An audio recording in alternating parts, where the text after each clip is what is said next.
Freedom McFadden, you've done it again, queen. Kind of something controversial to say.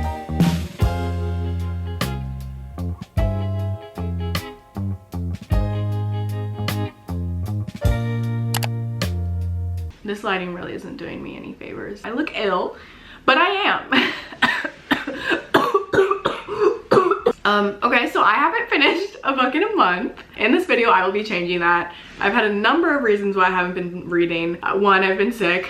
Two, traveling. Three, I have been in my TV era. When I tell you, I don't normally love watching TV shows. I like movies more. But I have been into so many series lately. I've wrote them down because I'm unhinged. I just want to watch TV all the time. So between September and October, I've watched The Secret Lives of Mormon Wives, Only Murders in the Building, multiple seasons, Tell Me Lies, of course, Heartstopper, duh, Agatha All Along, Dancing with the Stars every week has my heart, Monsters, the Netflix show, Game of Thrones. This is the real reason I have not been reading, because Sam and I are rewatching Game of Thrones, and every night instead of reading, we watch like an episode or two or three, and that's what we do all weekend. And then I also watched The Perfect Couple, which was so good.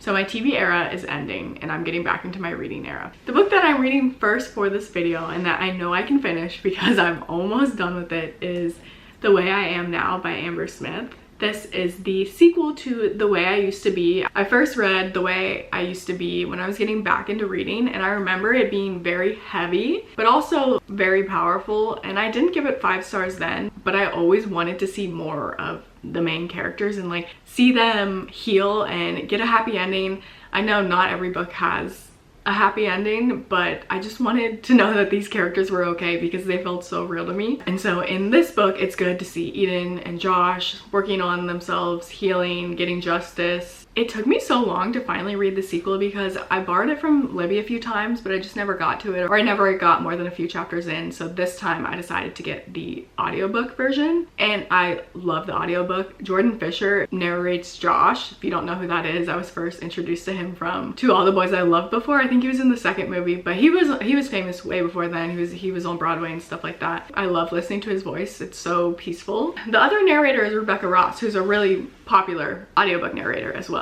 But if you really enjoyed the first book in this series, I think you should read the sequel. I haven't finished it yet. I'm 90% into it, but I do like the way it's progressing. I'll come back to you with my final thoughts, and this is going to be the first book I've finished in a month. That's pretty exciting to me. Bye.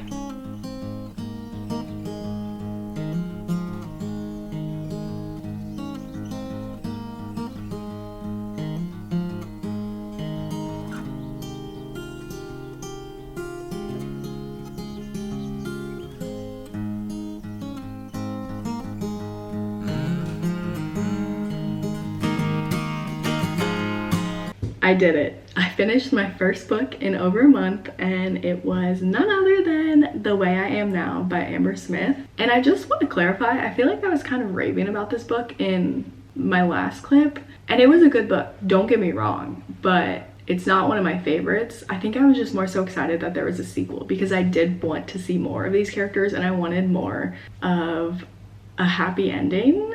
However, this book, I feel like the author still left things unfinished, and I truly feel like there could be another book in the series years down the line.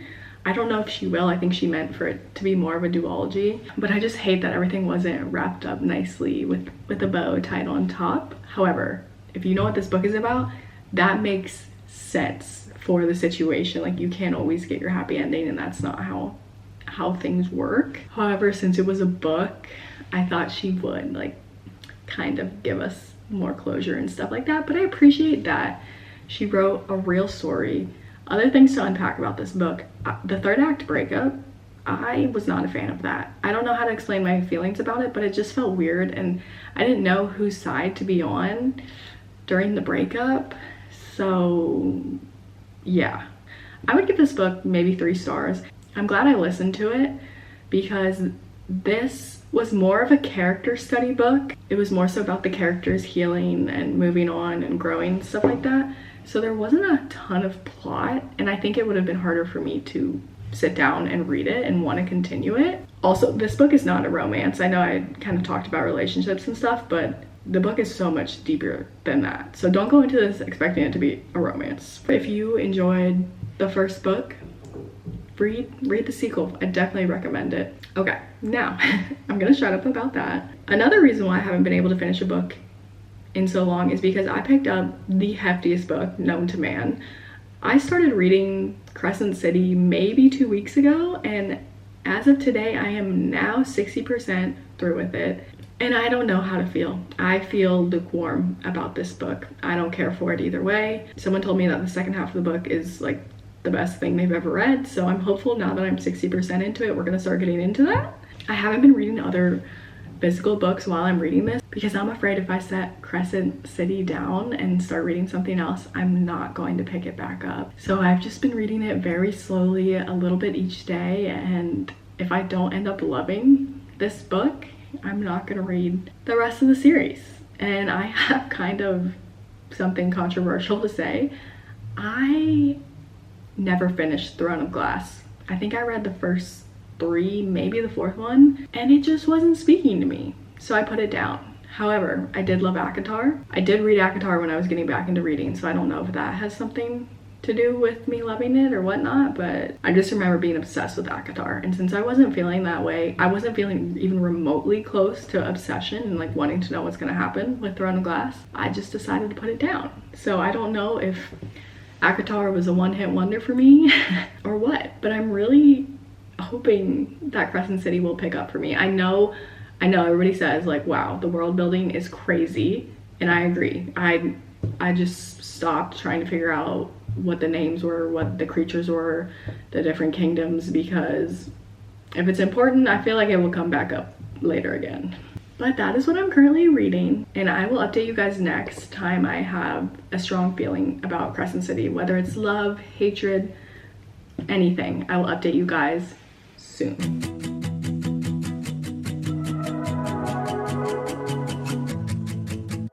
I wonder if I changed my number, would you wanna know? It's the coldest kind of comfort. Okay, I have some reading updates. It's been a few days since I filmed everything, and we actually had some family come into town this weekend, so I didn't do a ton of reading. However, I was rushing around Saturday morning, like cleaning the apartment and getting ready because I wanted to sit down and tell you guys that I finished Crescent City. But I'm kind of glad that I never updated you then, because the longer I like sit on my thoughts, the more I realize I don't really have anything to say about Crescent City. It's not a book I'm ever going to think about again. I'm not going to read the other books in the series. If anything, and I mean, if you guys really have to convince me to do this, I'll pick up the audiobook. But the way the first book ended, the series seemed wrapped up to me. And when we went to bookstores this weekend, I picked up the second book in the series and read the summary, and it didn't seem enticing to me. It didn't seem worth reading, in my opinion. I said I don't have anything to say, but here I am going to say stuff still. I will say the ending was really high stakes and fast paced, and everything worked out perfectly, but it was just way too long. And the rest of the book did not feel like high stakes at all. That may be an unpopular opinion to me, but it just felt like everything kept working out, or everything was a false alarm, and I wasn't on edge until the very end. I just didn't want to keep reading, and I really had to force myself to finish this book. And I'm so sad because I wanted a new series to be obsessed with, and I thought that would be this series, but it's not. So that's all I have to say about that book. And I think I showed you guys a clip of the audiobook I was listening to when I was cooking the other day. It's actually a reread. I'm listening to The Last Mrs. Parrish by Liv Constantine, and that is because my hold for the sequel, The Next Mrs. Parrish, should be ready soon. And I read this book when I first started getting back into reading, and I loved it then. I gave it 5 stars, and honestly, I think it is still 5 stars. It's an amazing thriller, and I just want to make sure I remember everything before I start the second book. But I am currently 88% through with it, and I definitely recommend the audiobook. I'll let you guys know what I decide to pick up next. I'll probably read one more book for this video. Okay, bye.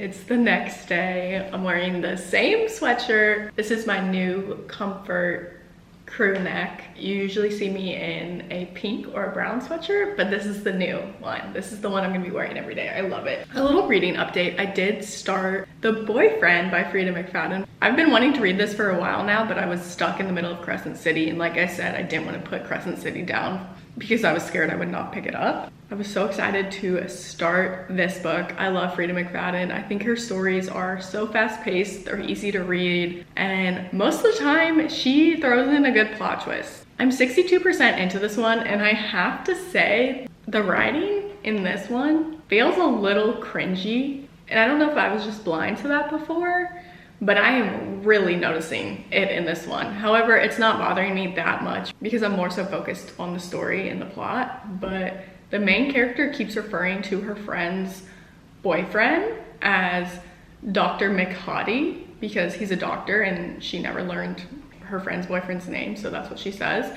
And I swear, in the beginning it was brought up like 15 times and I just thought that was really cringy. But now I'm 62% into it and I honestly think I'm going to sit here and finish it because her books are so easy to binge and I really want to know what's going to happen. I'll keep you guys updated on my final thoughts of The Boyfriend by Frida McFadden. I am so pale. Wait.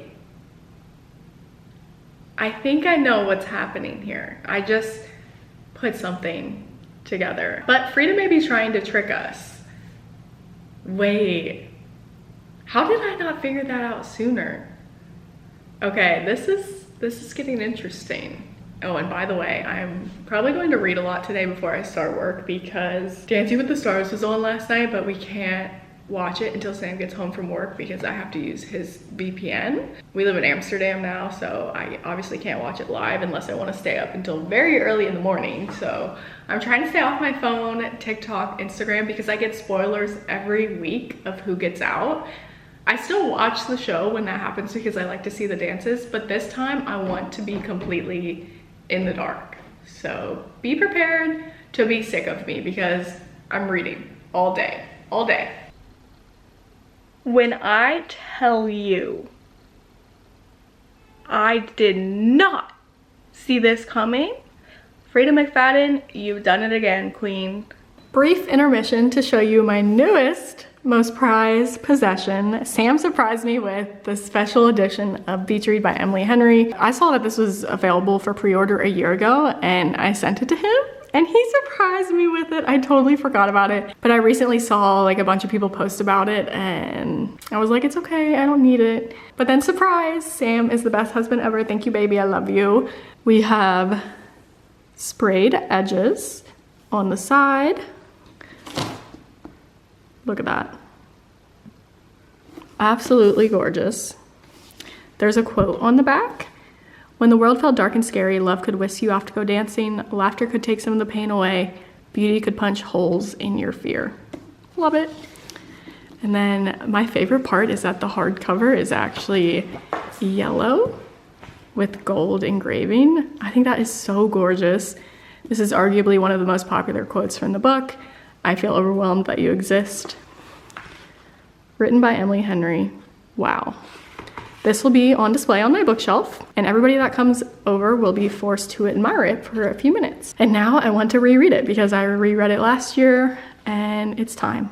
It's time again. I love you, Emily Henry. You are a queen. Hey guys, so I did finish The Boyfriend by Frida McFadden yesterday, and it was such a good book. The last book I read by Frida McFadden, I think it was The Coworker, and I didn't really care for that one, but I definitely recommend this book. There was definitely a plot twist. I did not see it coming. Maybe I'm just an idiot, but I was shocked. I audibly gasped, and I think I would rate this 4 stars. You know, I took off a point for some of the cringy writing, but ultimately, you can't argue with the fact that Frida McFadden knows how to write a fast-paced thriller. I love her stories and I will read anything she writes. I also did finish listening to The Last Mrs. Parrish by Liv Constantine. I definitely recommend that book as well, and I cannot wait to read the sequel. I think I'm going to end the video, but I do want to let you know that I picked up 2 more books. One book is a secret because it will be in my next reading vlog, but it's a new release. And the other one, I picked up another thriller. I think the reason why I picked up so many thrillers in this video is that they help me get out of reading slumps. That's my best recommendation to you to get out of a reading slump.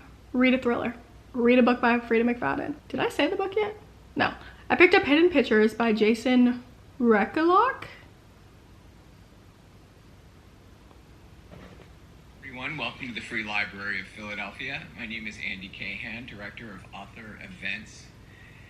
Given the familiar faces in the audience, I expect most of you know that Jason Rekelock is the former publisher of Philadelphia-based work. Hidden Pictures by Jason Rekelock. Where he managed the acquisition. Given the familiar faces in the audience, I expect most of you know that Jason Rekelock is the former publisher. Hidden Pictures by Jason Rekelock, and it's another scary book, and I've heard that this one is really spooky. Basically, the summary of this book is a young girl that's fresh out of rehab goes to nanny for a wealthy family and watch their 5-year-old son Teddy, and he starts drawing these weird pictures that are actually included in the book, even on my Kindle. He has his imaginary friend that he always talks about, and she's always in the pictures, and it's so dark and spooky. And I don't know how the rest of the story is going to go, but I cannot read this at night because I'm already terrified. And I'm only 20% into it. If you're new here, thank you so much for watching this video. Don't forget to like and subscribe down below. And you guys should totally stick around if you like to hear people yapping about books. Bye. Oh, oh, oh, oh.